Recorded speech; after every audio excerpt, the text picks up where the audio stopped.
Hello, నేను మీ CS రావు. ఆంధ్రప్రదేశ్ రాష్ట్రంలో వేగంగా రాజకీయ పరిణామాలు మారిపోతూ ఉన్నాయి. అందుకే దేశవ్యాప్తంగా కూడా ఆంధ్రప్రదేశ్లో ఏం జరుగుతుంది అనే దాని మీద ఎక్కువగా కాన్సన్ట్రేషన్ పెరిగింది. ప్రశాంత్ కిషోర్ ఎప్పుడైతే చంద్రబాబు నాయుడిని కలిశారో ఆ రోజు నుంచి ఆంధ్రప్రదేశ్లో ఏదో జరుగుతుంది అనేటువంటి ఒక అభిప్రాయం, అలాంటి చర్చ కూడా నడుస్తూ ఉంది రాజకీయ వర్గాల్లో. ప్రశాంత్ కిషోర్ లేటెస్ట్గా ఆంధ్రప్రదేశ్లో చేసినటువంటి సర్వేలు ఇప్పుడు సోషల్ మీడియాలో వైరల్ అవుతూ ఉన్నాయి. ప్రస్తుతం జగన్మోహన్ రెడ్డి అయితే అభ్యర్థులను మార్చుకుంటూ ఉన్నారు. దాదాపుగా 50 నుంచి 60 మంది దాకా మార్చారు. 10 మంది ఎంపీలు కూడా మార్చేశారు. మార్చిన తర్వాత ప్రశాంత్ కిషోర్ ఒక సర్వే చేశారు. ప్రశాంత్ కిషోర్ చేసినటువంటి సర్వే ఫలితాలు ఇప్పుడు సోషల్ మీడియాలో వైరల్ అవుతున్నటువంటి పరిస్థితి. ఎందుకు ప్రత్యేకించి సోషల్ మీడియాలో ఆంధ్రప్రదేశ్కు సంబంధించినటువంటి వాటినే లీక్ చేసి ప్రశాంత్ కిషోర్ వైరల్ చేసినటువంటి పరిస్థితికి వచ్చారు అనేటువంటి టాక్ కూడా నడుస్తుంది. సో ప్రశాంత్ కిషోర్ దాన్ని లీక్ చేశారా, లేదంటే ప్రశాంత్ కిషోర్ టీం లీక్ చేసిందా, లేదంటే కొన్ని రాజకీయ పార్టీలు లీక్ చేశాయనేది తెలియదు. కానీ బట్ సోషల్ మీడియాలో గత 24 గంటల నుంచి వైరల్ అవుతున్నటువంటి ఒక సర్వే అయితే ఇప్పుడు ప్రశాంత్ కిషోర్ది అనేటువంటి చర్చ అయితే నడుస్తూ ఉంది. సో ప్రశాంత్ కిషోర్ ప్రత్యేకించి దేశవ్యాప్తంగా ఉండేటువంటి రాజకీయ పరిణామాల మీద ఎప్పటికప్పుడు ఆయన ఒక కసరత్తు చేస్తూ ఉన్నారు. రాబోయేటువంటి రోజుల్లో నరేంద్ర మోడీకి ప్రత్యామ్నాయంగా ఒక కూటమిని ఏర్పాటు చేయాలనేది ఆయన యొక్క ఆలోచన. బహుశా అందుకనేమో ఇటీవల కాలంలో చంద్రబాబు నాయుడిని ఆయన ఆంధ్రప్రదేశ్కు వచ్చి విజయవాడలో కలవడం జరిగింది, ప్రత్యేక విమానంలో వచ్చిన తర్వాత. ఆ తర్వాత జరిగినటువంటి పరిణామాలు మనం చూసాం. చాలా వేగంగా జగన్మోహన్ రెడ్డి అభ్యర్థులను మార్చుకుంటూ వచ్చారు. ఇప్పుడున్నటువంటి తాజా పరిస్థితుల్లో ఆంధ్రప్రదేశ్లో ఏంటి అనే దాని మీద ఒక అంచనా కూడా వేయడం జరిగింది. ఆయన వేసినటువంటి అంచనా ప్రకారం ఏ విధంగా ఉందనేది ఒకసారి చూసేటువంటి ప్రయత్నం చేద్దాం. ప్రశాంత్ కిషోర్ లేటెస్ట్ సర్వే, ప్రశాంత్ కిషోర్ పేరుతోటే ఇది వైరల్ అవుతుంది కాబట్టి అందుకే ప్రశాంత్ కిషోర్ లేటెస్ట్ సర్వే అని చెప్పి మెన్షన్ చేయడం జరిగింది. బట్ దానికి ఆయన చేసినటువంటి సర్వే అనే దానికి నిర్ధారణ అయితే లేదు. కానీ ఆయన పేరుతోటి సోషల్ మీడియాలో వైరల్ అవుతుంది కాబట్టి ఆయన పేరుని మెన్షన్ చేయడం జరిగింది. జిల్లాల వారీగా వైఎస్ఆర్ కాంగ్రెస్ పార్టీకి అలాగే జనసేన తెలుగుదేశం పార్టీ కూటమికి ఎన్ని వచ్చేటువంటి అవకాశం ఉందనే దాని మీద అంచనా వేయడం జరిగింది. ఆ అంచనా ప్రకారం శ్రీకాకుళం జిల్లాలో మొత్తం 10 స్థానాలు ఉన్నాయి. 10కి గాను వైఎస్ఆర్ కాంగ్రెస్ పార్టీ కేవలం 1 మాత్రమే వచ్చేటువంటి అవకాశం ఉందని చెప్పి ఆయన అంచనా వేస్తున్నారు.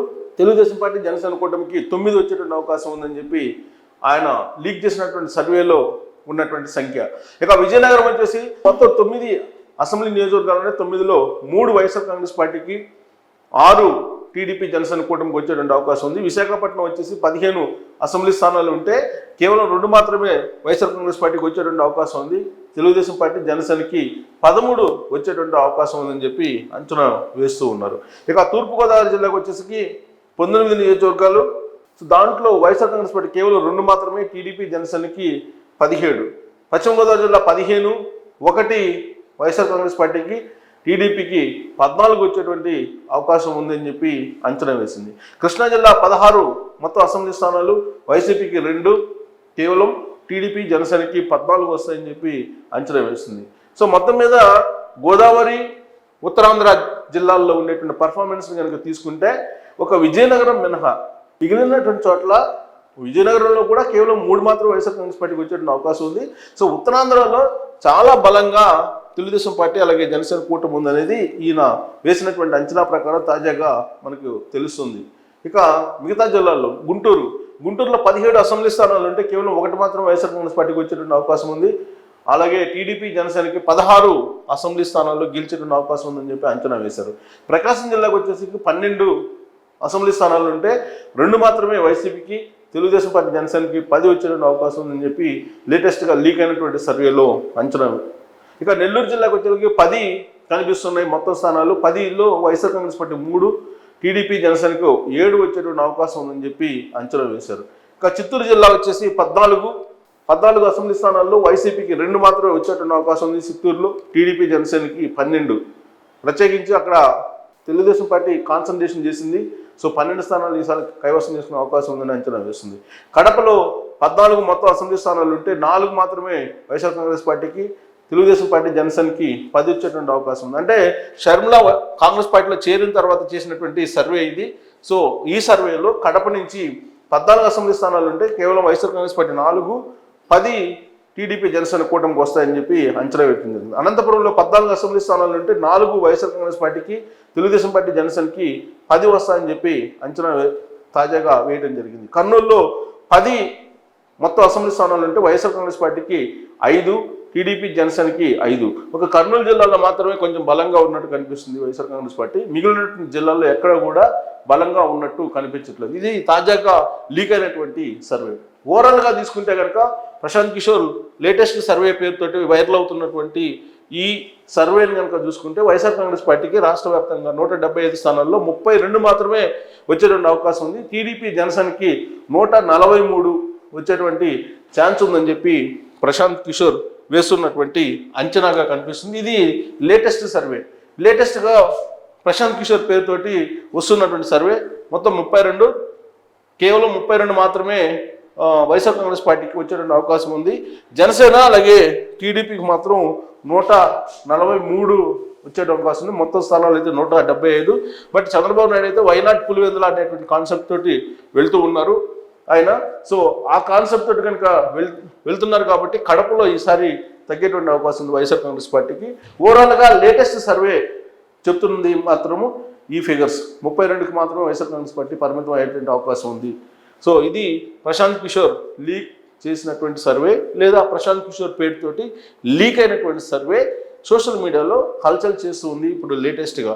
ఇది 2 పరిణామాలు ఆంధ్రప్రదేశ్లో జరిగిన తర్వాత చేసినటువంటి సర్వేగా మనం భావించవచ్చు. ఒకటి, షర్మిల కాంగ్రెస్ పార్టీలో చేరారు. కాంగ్రెస్ పార్టీలో చేరిన తర్వాత సర్వే చేశారు. అంటే అఫీషియల్గా పిసిసి అధ్యక్షులుగా బాధ్యతలు స్వీకరించడానికి ముందుగా చేసినటువంటి సర్వే. అంటే ఆమె ఢిల్లీ వెళ్ళి కాంగ్రెస్ పార్టీలో చేరడానికి ఆయన సంకేతాలు ఇచ్చిన తర్వాత చేసినటువంటి సర్వేగా చెప్తూ ఉన్నారు. అలాగే జగన్మోహన్ రెడ్డి గత కొన్ని రోజులుగా అభ్యర్థులను భారీ స్థాయిలో మార్చేశారు. మార్చిన తర్వాత అసలు పబ్లిక్ పల్స్ ఏ విధంగా ఉంది తెలుసుకునేటువంటి ప్రయత్నంలో భాగంగా ప్రశాంత్ కిషోర్ సర్వే చేశారు. ఆ సర్వే యొక్క ఫలితాలే ఇవి అని చెప్పి సోషల్ మీడియాలో వైరల్ అవుతున్నటువంటి ఒక సర్వే. సో దాని ప్రకారం 32కి వైసీపీ పరిమితం, టీడీపీ జనసేన 143, మొత్తం స్థానాలు 175 అయితే 32కి ఈసారి పరిమితం అయ్యేటువంటి అవకాశం ఉంది వైఎస్ఆర్ కాంగ్రెస్ పార్టీ. ఈసారి ఘోరంగా ఓడిపోయిన అవకాశం ఉందని ప్రశాంత్ కిషోర్ సర్వే అంటూ లీక్స్ ద్వారా వస్తుంది. అయితే ఇక్కడ మనం తీసుకుంటే కనుక ఉత్తరాంధ్రకు తీసుకుంటే కనుక ఈ ఉత్తరాంధ్రలో ప్రత్యేకించి వైఎస్ఆర్ కాంగ్రెస్ పార్టీ చాలా బలహీనంగా ఉంది అనేది అర్థమవుతుంది. సో మొత్తం కలిపితే కనుక మనం ఉత్తరాంధ్ర వరకు మనం తీసుకుంటే కనుక చాలా దారుణమైనటువంటి పరిస్థితుల్లో వైఎస్ఆర్ కాంగ్రెస్ పార్టీ ఉంది అని చెప్పి మనం చెప్పచ్చు. ఎందుకంటే శ్రీకాకుళంలో 10 స్థానాలు ఉంటే కేవలం 1, విజయనగరంలో 9 ఉంటే 3, విశాఖపట్నంలో 15 ఉంటే 2, తూర్పుగోదావరి జిల్లాలో 19 ఉంటే 2, పశ్చిమ గోదావరి జిల్లా 15 ఉంటే 1, కృష్ణా అంటే కృష్ణా వరకు ఆయనకు వచ్చినటువంటి మొత్తం కలిపితే కనుక కృష్ణా జిల్లా వరకు 4, 6, 8, 9, 11. కృష్ణా జిల్లా వరకు కేవలం వైఎస్ఆర్ కాంగ్రెస్ పార్టీకి 11 మాత్రమే వచ్చేటువంటి అవకాశం ఉంది. అంటే ఉత్తరాంధ్రలో దారుణమైనటువంటి పరిస్థితి ఉంది అని చెప్పి మనం అంచనా వేయచ్చు. అసలు ఉత్తరాంధ్ర అంటే ప్రత్యేకించి శ్రీకాకుళం, విజయనగరం, విశాఖపట్నం ఇంతవరకు తీసుకుంటే ఈయనకు వచ్చేది మొత్తం వైఎస్ఆర్ కాంగ్రెస్ పార్టీకి వచ్చేది 6 మాత్రమే. ఉత్తరాంధ్ర 3 జిల్లాల్లో తీసుకుంటే కనుక, గోదావరి జిల్లాలు తీసుకుంటే తూర్పుగోదావరి, పశ్చిమ గోదావరి తీసుకుంటే దీంట్లో కేవలం 3 మాత్రమే వచ్చేటువంటి అవకాశం ఉంది. అంటే బలహీనంగా ఉంది అని చెప్పి మనం చెప్పడానికి మొత్తం స్థానాలు ఉత్తరాంధ్రలో తీసుకుంటే కనుక మొత్తం 19, 24, 34, 36, 34లో కేవలం 6 మాత్రమే వైఎస్ఆర్ కాంగ్రెస్ పార్టీకి వచ్చేటువంటి అవకాశం ఉంది. సో 34, 34 ఉత్తరాంధ్ర జిల్లాలు, ఈ 3 జిల్లాలు తీసుకుంటే 34 మొత్తం 6 మాత్రమే వచ్చేటువంటి, టోటల్గా 34లో 6 మాత్రమే ఉత్తరాంధ్రలో వచ్చే అవకాశం ఉంది. సో గోదావరి జిల్లాలు 2 తీసుకుంటే కనుక 29, 34, ఇక్కడ కూడా 34లో 3 మాత్రం వచ్చేటువంటి అవకాశం వైసీపీకి. అంటే ఇక్కడ ఈ 2 జిల్లాల్లో జనసేన యొక్క ఎఫెక్ట్ బాగా ఉండేటువంటి అవకాశం గోదావరి జిల్లాల్లో. అందుకే గోదావరి జిల్లాల్లో మొత్తం 34 అసెంబ్లీ స్థానాలు ఉంటే 3 మాత్రమే వైఎస్ఆర్ కాంగ్రెస్ పార్టీకి వచ్చేటువంటి అవకాశం ఉంది.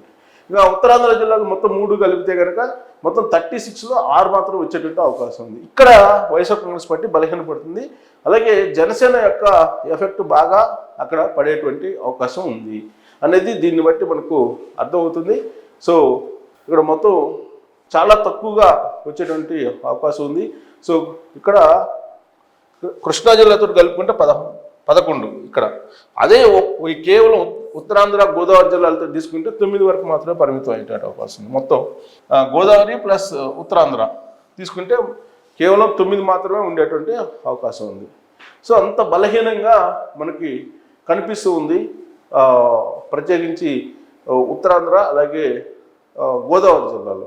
ఇక మనం గుంటూరు అటు కనుక తీసుకుంటే కనుక కొంత మేరకు ఏదో కొంత అంటే ఉత్తరాంధ్ర కన్నా కొంతమందికి కొంత మెరుగై కనిపిస్తున్నప్పటికి కూడా ఇక్కడ కూడా గుంటూరులో తీసుకుంటే కనుక రాజధాని ఎఫెక్ట్ ఉంటుంది ఖచ్చితంగా. అలాగే కృష్ణాలో కూడా తీసుకుంటే కృష్ణాలో కూడా 16 ఉంటే కేవలం 2 మాత్రం వైఎస్ఆర్ కాంగ్రెస్ పార్టీ. అంటే 2 మాత్రం 16 ఉంటే 2 మాత్రం అంటే రాజధాని ఎఫెక్ట్ చాలా క్లియర్గా అక్కడ కనిపించేటువంటి అవకాశం ఉంది. గుంటూరులో 17 ఉంటే కేవలం 1 మాత్రమే అవకాశం ఉంది.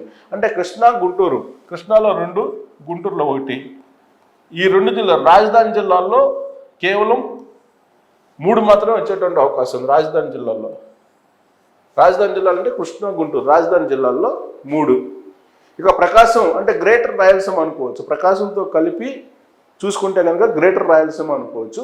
ప్లస్ గ్రేటర్ రాయలసీమలో ప్రకాశం గుంటూరుని వేరే విధంగా తీసుకోవాలి. మళ్ళీ ప్రకాశం గుంటూరుని వేరే విధంగా తీసుకుంటే ప్రకాశంలో 2, ఇక్కడ నెల్లూరులో నెల్లూరు తీసుకుంటే 5, ఇక్కడ కొంత మెరుగ్గా కనిపిస్తుంది. సో 5కి ఎన్ని 30, 22కి 5 మాత్రం వచ్చేటువంటి అవకాశం ఉంది. సో ఇక్కడ మనం తీసుకుంటే కనుక ఈ 2 జిల్లాలు సపరేట్ గ్రేటర్ రాయలసీమలో జిల్లాలు అయినప్పటికీ కూడా ఈ 2 జిల్లాల్లో ఉండేటువంటి రాజకీయ సిచ్యువేషన్ డిఫరెంట్గా ఉంటుంది. కృష్ణా గుంటూరుని రాజధాని జిల్లాలు అనుకోవచ్చు, క్యాపిటల్ సిటీస్ అనుకోవచ్చు. ఏది కృష్ణా ప్లస్ గుంటూరు, ఈ రెండింటిని క్యాపిటల్ సిటీస్ అనుకోవచ్చు. ఈ క్యాపిటల్ సిటీలో కేవలం 3 మాత్రమే వచ్చేటువంటి అవకాశం ఉంది ఇక్కడ క్యాపిటల్ సిటీ వైసిటీకి. అదే గ్రేటర్ రాయలసీమలో ఉండేటువంటి ప్రకాశం నెల్లూరు అంటే గ్రేటర్ రాయలసీమ ఈస్ట్ పార్ట్ అనుకోవచ్చు, దాంట్లో 22కి 5. ఇక రాయలసీమ చిత్తూరు, కడప, అనంతపురం, కర్నూలు, ఇది రాయలసీమ జోన్ కింద మనం తీసుకోవచ్చు. ఈ రాయలసీమలో మొత్తం ఎన్ని ఉన్నాయి? 4, 8, 12, 1, 2, 3, 4, 42 అండి మొత్తం రాయలసీమ జిల్లాలు తీసుకుంటే. ఈ 42, 52, 52 తీసుకుంటే 52 తీసుకుంటే కనుక ఈ 52లో మనం ఈ 52లో కూడా 5, 4, 9, 13, 15 మాత్రం వచ్చేటువంటి అవకాశం ఉంది 52లో. ఇక్కడ రాయలసీమలో 15, 52కి 15 మాత్రమే వచ్చేటువంటి అవకాశం ఉంది. ఇక రాజధాని జిల్లాల్లో 3, క్యాపిటల్ సిటీగా కృష్ణా గుంటూరు చేసిన 3, ప్రకాశంలో కేవలం 5/22, 5 స్థానాలు మాత్రం వచ్చేటువంటి అవకాశం ఉంది. రాయలసీమ ఈస్ట్ ఏరియా అనుకోవచ్చు దీన్ని. సో క్యాపిటల్ సిటీ గుంటూరు, ఇక్కడ మనం తీసుకుంటే కృష్ణా, ఇది తీసుకుంటే దీనికి 3 మాత్రం వచ్చేటువంటి అవకాశం ఉంది. సో కాబట్టి ఎక్కడ దీనికి కొంచెం రాయలసీమలోనే ఎంతో కొంత 15 స్థానాలు కనిపిస్తున్నాయి తప్పితే మిగతా చోట్ల ఎక్కడ కూడా వైఎస్ఆర్ కాంగ్రెస్ పార్టీకి కనిపించట్లేదు. కేవలం నామమాత్రంగా ఏదో నిలబడటానికి 15 స్థానాలు రాయలసీమలో కనిపిస్తున్నాయి తప్ప మిగతా జిల్లాల్లో ఎక్కడ కూడా కనిపించట్లేదు అనేది క్లియర్గా లేటెస్ట్గా ప్రశాంత్ కిషోర్ చేసినటువంటి సర్వే ద్వారా మనకు అర్థమవుతుంది, ఇది నిజం అనుకుంటే కనుక. సో బహుశా ప్రశాంత్ కిషోర్ అంత తేలిగ్గా అంచనా వేసి ఉండరు. ఈ జరుగుతున్నటువంటి పరిణామాలన్నింటినీ బేరీజ్ వేసుకున్న తర్వాత మాత్రమే అంచనా వేసి ఉంటారు. సో కాబట్టి ఈ సర్వే కనుక నిజమైతే వైఎస్ఆర్ కాంగ్రెస్ పార్టీ దారుణంగా దెబ్బతిన్నటువంటి అవకాశం ఉంది. అసలు ఈ సర్వేని కనుక సోషల్ మీడియాలో వైరల్ అవుతుంది కాబట్టి ఈ సర్వేని చూసిన తర్వాత వైఎస్ఆర్ కాంగ్రెస్ పార్టీలో పోటీ చేయడానికి ఆల్రెడీ కొంతమంది ఎంపీలు సిద్ధంగా లేరు, కొంతమంది ఎమ్మెల్యేలు సిద్ధంగా లేరు. ఈవెన్ గుమ్మనూరు జయరాం లాంటి వాళ్ళు అజ్ఞాతంలోకి వెళ్ళిపోయారు, ఫోన్ టచ్లో కూడా లేరని చెప్పి గత 2 రోజుల నుంచి కూడా మనకు వినిపిస్తుంది. అలాంటి వాళ్ళు చాలామంది ఉన్నారనేది ఇప్పుడు వైఎస్ఆర్ కాంగ్రెస్ పార్టీలో వినిపిస్తుంది. ఈ సర్వే చూసిన తర్వాత ఇంకా వైఎస్ఆర్ కాంగ్రెస్ పార్టీలో మార్పులు ఉంటాయా, మార్పులు చేసే అవకాశం ఉందా, ప్రశాంత్ కిషోర్ ఇంకా ఇలాంటి సర్వేలను చేరవేస్తున్నారా జగన్మోహన్ రెడ్డికి, లేదా ఐప్యాక్ జారవేస్తుంది? ఎందుకంటే ఐప్యాక్ అనేది ఇప్పుడు జగన్మోహన్ రెడ్డి ఆధ్వర్యంలో ఉంది, ప్రశాంత్ కిషోర్ ఆధ్వర్యంలో లేదని చెప్పి కూడా వినిపిస్తుంది. ఆ ఐపాక్ యొక్క స్టేక్ ఎక్కువ భాగం చెవిరెడ్డి భాస్కర్ రెడ్డి దగ్గర ఉంది. చెవిరెడ్డి భాస్కర్ రెడ్డి నిర్వహిస్తున్న ఐపాక్ సర్వే అని ఉంటుంది. సో ఏదేమైనప్పటికీ ఈ సర్వే అది ప్రశాంత్ కిషోర్దా, ఐపాక్దా, లేదంటే అది సొంతంగా వైఎస్ఆర్ కాంగ్రెస్ పార్టీ చేసుకున్న సర్వే, లేదంటే తెలుగుదేశం పార్టీ లీక్ చేసిన సర్వే తెలియదు, కానీ నిర్ధారణ చేయలేం. కానీ బట్ ప్రశాంత్ కిషోర్ పేరుతో వైరల్ అవుతున్నటువంటి ఈ సర్వేలో కేవలం 32 స్థానాలకు మాత్రమే వైఎస్ఆర్ కాంగ్రెస్ పార్టీ పరిమితం అయ్యింది. సో వన్ సైడ్ వార్ ఈసారి జరగబోతుంది ఆంధ్రప్రదేశ్లో అనేది ఈ survey report. Thank you very much.